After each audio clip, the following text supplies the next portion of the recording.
Lauetenberg Amendment. How many people know what that why that came about, or how many people know, or does someone know what it is about?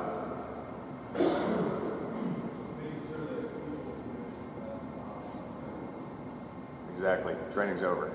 What it is if you didn't hear them, is making sure that the Lauetenberg Amendment came about trying to stem the tide of domestic violence, whether it's against a spouse, girlfriend, boyfriend, aunt, uncle, mother, father, and all that stuff. And so, next slide. It prohibits anyone with a qualified conviction of essentially domestic violence, whether it's with a gun or without a gun.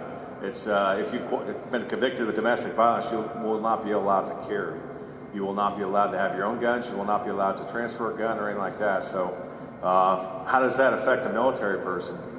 Well, everyone in this room is in a deployable position. In a deployable position, you all, although they're not carrying right now, which is unfortunate, but in a deployable position, you're expected to qualify with firearms, and you're expected to possibly carry over there. So, having the Lauetenberg Amendment against you, you've been convicted of domestic violence, restricts that from you, which is going to restrict you from being in the squadron.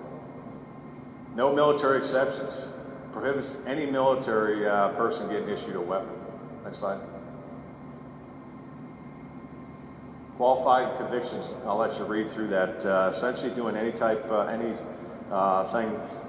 to a relative, person cohabitating or anything. Could be just a roommate. So domestic violence is I'm sure is on the rise. I don't have specific facts for you, but this was trying to take the guns out of aggressive people who have been convicting violence against spouses and everything else. Next slide. Next slide. It includes all misdemeanors that involve the use or attempted use of physical force. So you can see that the bar is not set that high for a domestic violence. So the important thing, tensions run high sometimes in households and everything. The important thing is to separate yourself, calm down, and not commit something that could ruin the rest of your career or put you in jail. It includes disorderly conduct, simple assault, and battery. Next slide.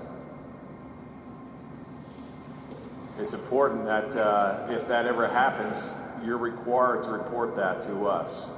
Don't try to hide it, because we'll find out. We'll find out about it through police reports and everything else.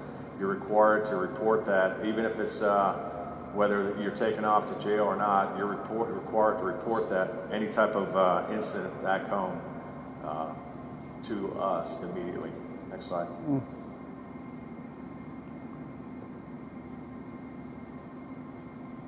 Next slide.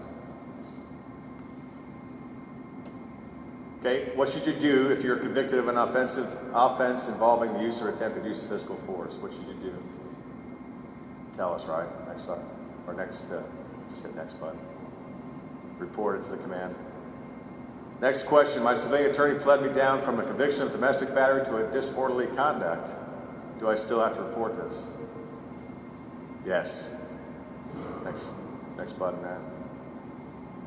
Lauetenberg amendments may still apply. Next slide.